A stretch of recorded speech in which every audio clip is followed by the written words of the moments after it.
Hi, I'm Nick, founder of Astute Graphics. In today's special video, I'm going to be presenting the Wacom Cintiq 22-inch touch coupled with our plugins for Adobe Illustrator. Our tools are all about improving and speeding up the designer's vector workflow. Whereas they work with any device, the Cintiq transforms the digital into natural. It's like working with a pen on paper. So, let's look at this device further. In this movie, I'm not going to be providing a full review of the Wacom Cintiq 22-inch. Instead, I'd like to reserve that for a separate movie where I'm going to also look at the alternatives from Wacom, including the Companion 2. Rather, I would like to demonstrate the interactive and playful nature you can have with vector tools and the Cintiq with its touch capability. I'm going to be concentrating on our latest plugin called ColliderScribe 2, as well as one or two other plugins along the way, which will help me just draw a bit faster and more naturally. So the first thing I'm going to do is change over to a new document. And you notice I can touch to do that. If you're used to working on an iPad, this is going to be second nature to you. However, it's going to be much more productive, much more fluid. It is really a fantastic system to use. So I'm going to go to Dynamic Shapes first, which is part of our VectorScribe plugin set, and enable it. And I'm going to draw out an ellipse. You notice I'm drawing it out using my finger here. The nice thing about using the dynamic tool set is that it can actually change dynamically. So I can, for example, enlarge and reduce the scale of it, which is quite normal in vector. I can hold down a key press modifier, so I'm using the key strip on the side of the Wacom here to allow me to adjust the aspect ratio like so. And you'll see later on as well, I'm going to make use of this. I can actually modify shapes like this, and I can use a keyboard in front of me if I want to undo, or I could assign key modifiers on the Wacom device to do that. So I can really just interact with the artboard in what is a technical creation, but is drawn actually with my finger. Okay, let me look a bit further into the creation of this peacock element here. And what I'm going to do, I'm going to copy and paste an element of this ellipse in front of it. And I'm going to grab hold of the pen to do this, because what I've done, I've assigned special modifiers to my pen. You see, I've never actually used the buttons on the pen to, for example, double click instead of just double clicking by tapping on it. So what I've done, I've actually made the back button on this pen here, copy, the front button on the pen, paste.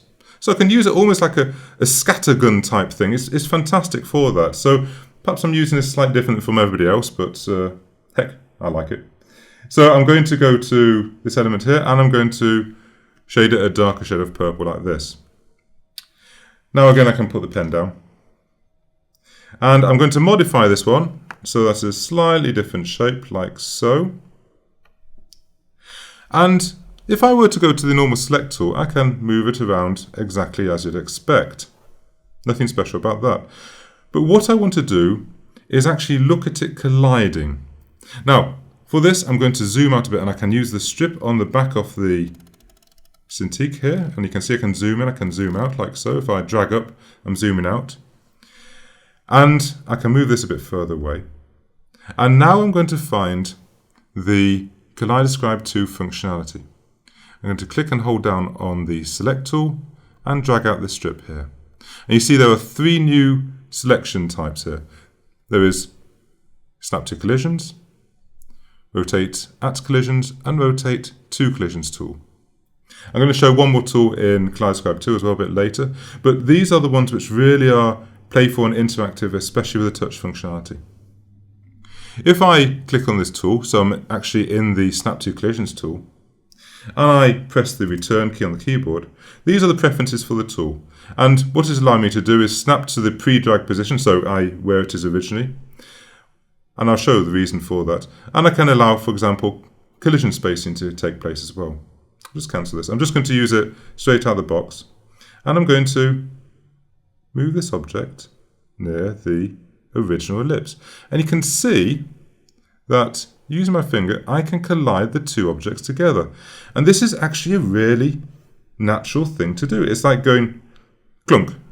Okay, pity we haven't put a sound effect in the plugin, but it'll be really, really good on a Cintiq, I think that would. But you can see it actually collides in. So this is not like Smart Guides, this will collide at any point. And what I can do, for example, is hold down another key modifier here, and I can duplicate as well while I'm going around. So you can see how quick and easy that is, using just finger to copy this around. It's starting to look like a bit of a petal. Well, let's take this a bit further. And what I'm going to do, I'm going to drag it away a bit further. I'm going to use the Rotate at Collision tool. Again, I'm just going to use my finger with this Cintiq. And this actually shows the accuracy of the actual Cintiq touch mechanism, is that I can actually select this point on the path here to say I want that to collide around, like so. So you can see it colliding around. And you'll see at the north, south, east, west points, or the top vertical points, etc., it will snap to those points. I can override that if I want. There you go. If I just press this key modifier again, so I can smoothly rotate it all the way around. And again, this is a beautiful thing about the Cintiq. They provide these key strip modifiers here, which are completely configurable. You can use them exactly as you like. And they provide them both on the left and the right-hand side of the device, depending if you're left or right-handed. And so I can move this one around, and I can hold down the second key modifier at the same time and duplicate it like so. So let me do another one. Let me drag this one into position as well. And this one I'll do again. Now what I can also do is go to the preferences in this tool here. And I can go and use collision spacing. So I'm going to go down to just, well, probably on this one, 1mm of collision spacing.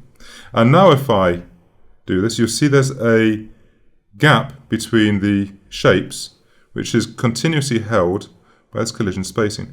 And if I find that it's too easy for me to break away from this sort of snapping, if perhaps I want a bit of a cruder snapping, if you will, so it doesn't have to be so close to actually snapping, I can go back to the preferences and I can increase the snap tolerance to say 36 pixels. And you'll see it snaps much easier now. I have to be really quite crude for it to sort of snap away from it. So it's quite nice to do that. So I can also snap between objects, etc., like that. So that's great. Okay, let's go back to making this peacock element. And I'm going to select this, this, and I'm going to move this one a bit out of the way like so. So what I want to do is actually have this ellipse within this one, and I actually wanted this one to be vertical, and you can see it's been rotated around. That's no problem. Let's use the same functionality.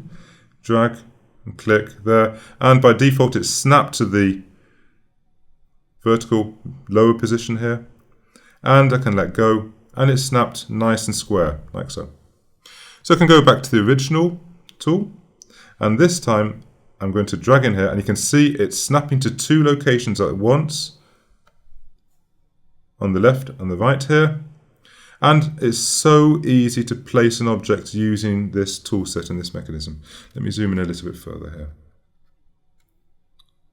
Okay, what I want to do now, I'm going to use my old copy and paste trick. So I don't have to actually touch the screen on the Cintiq. This is a beautiful thing about these pens offered with Wacom. There's no battery in them for starters. But the other thing is that I don't actually have to touch the screen. It's so sensitive to where it is to actually make it interact with the button. So I can copy and paste like so. And I'll give it a different color. And I'll go back to the dynamic shapes. And if you're curious, this column here is all Astute Graphics plugins, from Spacefill at the top down to Rasterino at the bottom. These are all Astute Graphics plugins.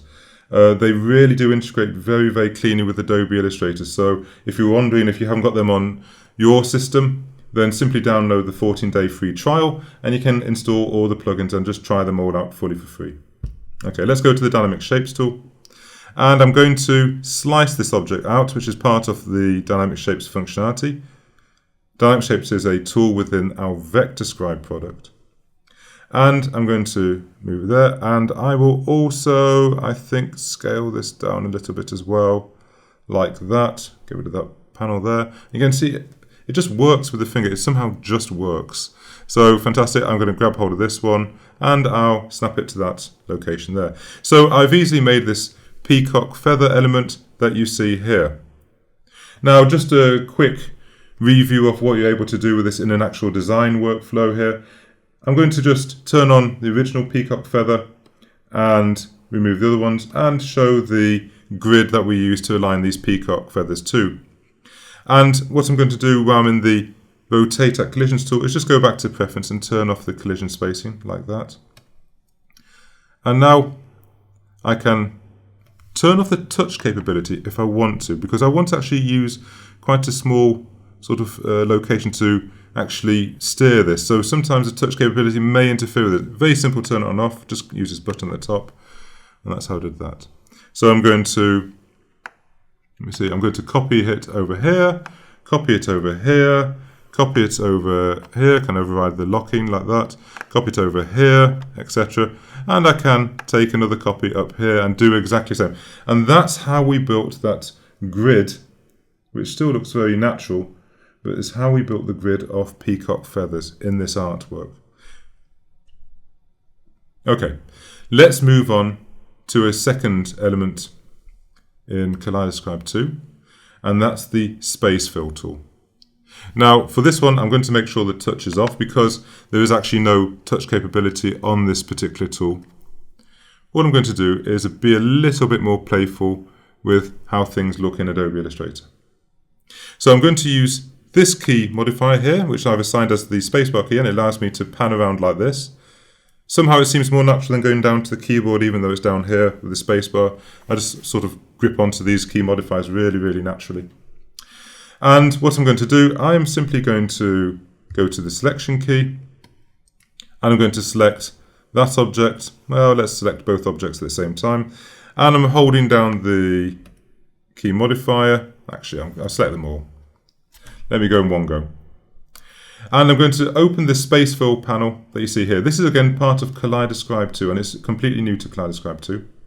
And what it is, we have this sort of Petri dish type objects on top and these other two sort of artwork elements here. And I'm simply going to ask to make a fill with those objects. Now, what it's doing is also varying the rotation by default. So it's actually rotating around. I can turn that off if you want, and then it stops rotating it around. So let's put those two objects within the overall circle of the Petri dish. That's all very well and good, but I think what we should do is have a few more copies of this. So again, just using the Wacom with a pen, just to use a very sort of precise method of clicking on here. I find it works brilliantly on this interface here. I can increase the number of objects, and what I can do is scale them all down. So if by scaling these down, I can add more elements. So let's go up, see how many we can have. And so let's start varying the size as well of these elements. So let's go by 1.5, perhaps do only 50% scale. I'm going to knock down the uniformity so it looks cruder. And I'm going to create more copies of this space-filled artwork. Just like that. So you see it's sort of starting to fill up. And it's always reorganizing itself. This one is actually quite a crude sort of fill because there's no uniformity going on. Let's make it a bit more uniform. Now remember, I've got too many objects actually to fit in properly. I can knock that down if you will. And it sort of spaces them out quite nicely. And it's completely interactive. This is a lovely thing. I could use outlines to make it even more accurate, but I actually don't want it accurate on this occasion. I want it to look a bit crude, as if they're bumping into each other. I think it's quite funny. So I can increase this a bit more again, increase the number of copies. Just keep on playing around with it until I'm happy. I do want them to overlap, so let me go back here. Okay, so we've got all these lovely sort of elements sort of colliding and overlapping. And what I'm going to do before I finish this demo is go back to the Dynamic Shapes tool, because that circle is actually a dynamic shape underneath here. And with it knowing it being a circle, what I can actually do is change the primitive. So let's do that. And let's change it to a polygon. And by default, it's got 4 sides. Well, let's put, 7-sided polygon. Like so. We can make the size of the polygon bigger. We can put roundings on the polygon like this. So I can make it more rounded, like that. And again, it's completely live and updating continuously. So the space fill is always going on outside there. And if I really wanted to, I could go to the Dynamic Corners tool. It's another one of our tools in the VectorScribe tool set. And I could modify these tools individually, just like that. So I wanted to show both a playful side with the actual touch and also the fact that you can easily do precise artwork in Vector in Adobe Illustrator using a combination of Illustrator and our plugins.